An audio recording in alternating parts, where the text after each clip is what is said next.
Welcome to Rockford, the forest city in the American heartland of Northern Illinois. A community that has weathered decades of tumultuous economic change has recently been named the hottest housing market in the nation, not once, but twice. But what looks like a windfall to some is a strain to others. Renters and buyers alike are feeling the squeeze of rising costs and shrinking supply.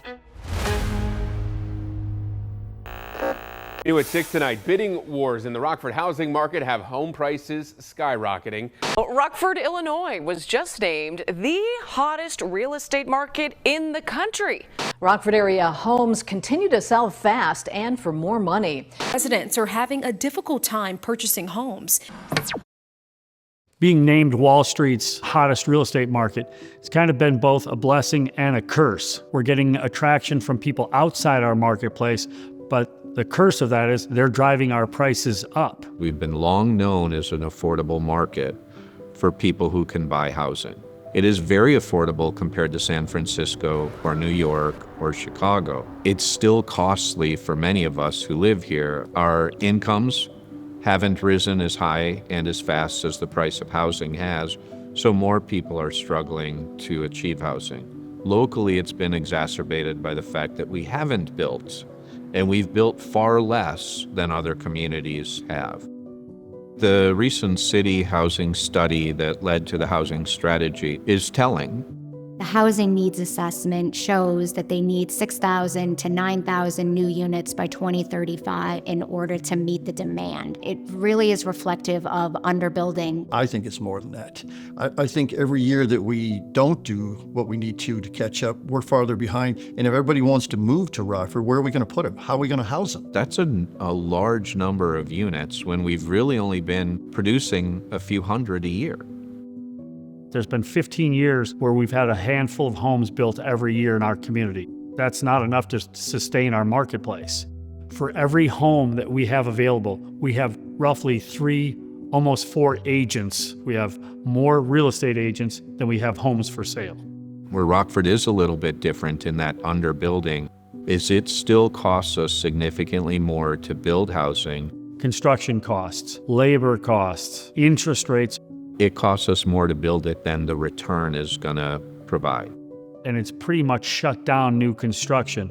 Rockford is in high demand, but what we're seeing is that there's low inventory. This is really an opportunity that Rockford has to be able to start building. If we don't, businesses will look elsewhere, because it's about being able to make sure that you can attract and retain that talent. When I think about the amount of housing that we need within our region, it's pretty staggering. This is truly a crisis. We need all hands on deck to make sure that every single person that currently lives in this community or is looking to move to this community has a house that they can afford. To the platform group, affordability isn't just talking about one income group or another. It's about whether the people who keep a city running can afford to live in it, without sacrificing stability, good health, and upward mobility. Right now in our community, affordability pressure falls hardest on working people. Teachers, nursing assistants, retail workers, tradespeople, hospitality workers. When they can't afford to live here, then what?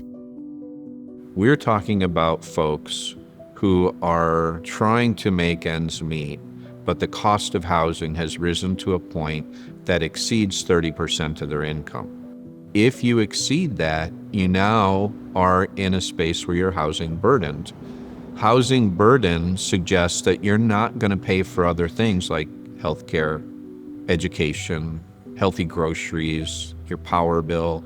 Housing really represents sort of the most fundamental resource that an individual or a family needs. If you have to worry about where you're going to live or whether you have heat, whether the place you live is safe, how can you focus on education or creating a small business or planning for the future when, your focus just has to be on how do I survive today?